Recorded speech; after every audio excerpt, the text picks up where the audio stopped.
We thought we'd try something a bit different this week. One, because we couldn't be bothered trawling through thousands of pieces of footage to assemble an episode that nobody's ever going to watch anyhow. And two, actually no, that's it, just one. Anyhow, in this episode of Lancashire Footnotes, we're taking a drive through the Trough of Bowland. Well, part of it. We've only got 8 minutes. You're more than welcome to join us if you like. We'll try to keep you entertained with some reasonably interesting facts along the way. Bring a flask and some butties. There are no shops around these parts.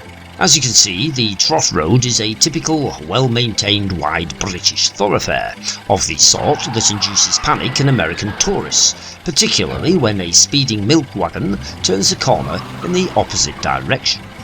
The Trough of Bowland is also popular with berry brown octogenarians coated with sprayed-on spandex, riding serious wafer-thin bikes. We'll probably pass a few in a short while. Sir Bradley Wiggins prepared for his Olympic and Tour de France wins here.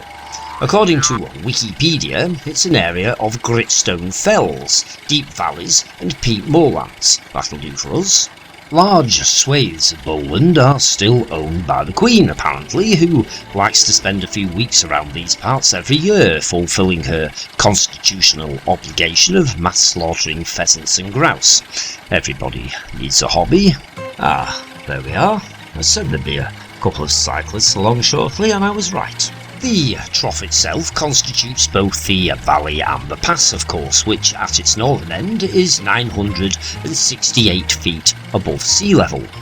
Amongst the mountain peaks visible are White Hill, Wolfhole Crag, Fairsnake Fell, Totteridge, Windsbrow and Clough Pike. That river you keep seeing is the Langdon Brook, for what it's worth. Actually, we haven't seen much of it yet, but it will put in an appearance, I'm sure.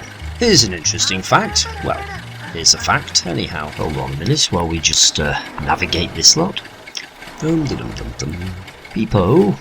Where was I? Oh yes. 2/3 of Britain is covered in mountains. Not that you'd know if you got all your information from the television, because the BBC are too bone idle to bother filming anywhere more than 5 miles from the centre of London. Or Yorkshire. They like Yorkshire for some reason. I still haven't figured out why. The Trough was designated an area of outstanding natural beauty back in the 1960s.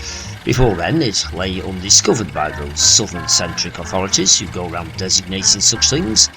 Then again, Benedict Cumberbatch is considered a sex symbol nowadays, so that's probably not saying much. Now, we passed an interesting road sign a few moments ago. You probably missed it.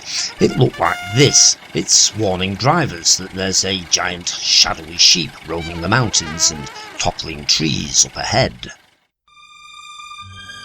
At this point, we had to stop filming for a short time because Michelle was getting cramp in her arm from hanging it out of the car window. However, several paracetamol later, we've just passed another road sign on the left that looked like this. This one's warning us that Dolly Parton might be sunbathing by the roadside, so we'll keep a lookout for that. There were toll gates along the Trough Road once, and not so long ago at that. According to Walter Wilkinson's Puppets Through Lancashire, an autobiographical account of a travelling puppeteer published in the 1930s, we don't half read some obscure rubbish, there were the keepers of the various gates across the road along which we had passed. It seems that these polite guardians can collect anything up to £3 at a weekend. Fortunately, they're gone now, replaced by lethargic sheep. The aforementioned travelling puppeteer, Walter Wilkinson, also discusses the proliferation of no camping signs back in his day. They seem to have gone now too, replaced by the always popular mobile butty van.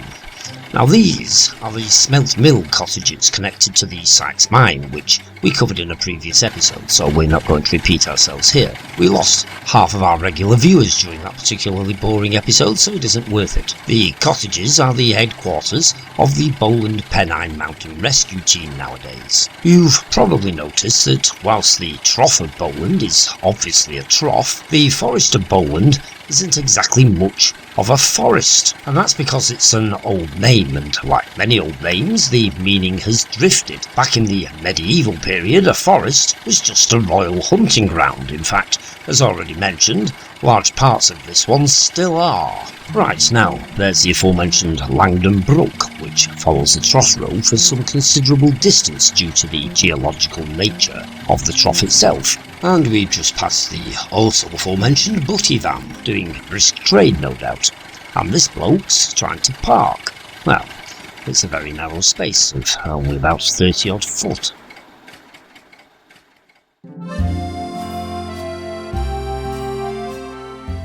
According to the always insightful Wikipedia, the Trough is very sparsely populated. There are only 2 farms on the Langdon side, Sykes and Haredon, and in Wyresdale, the small community of Marshall.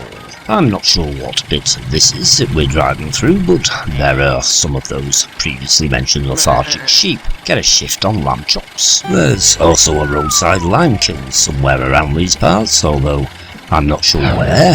Did you know that Whistle Down the Wind was filmed round here? At the village of Downham, to be exact. For some reason, we appear to have turned around at some point without mentioning it, and are now heading back in the other direction. There's a water pumping station again. Bowland also has 17 caves and 585 metres of underground passages, the most notable of these being Whitewell Cave, Whitewell Pot, and the accurately named Hell Hole. And at this point, our drive was cut short by a fallen tree, no doubt toppled by the giant shadowy sheep of Bowland that we were warned about earlier. So there you go. We won't be trying that again. Back to the same old next week. In the meantime, click like, subscribe, etc., and all being well, we'll meet up again in 7 days' time for another Lancashire Footnotes.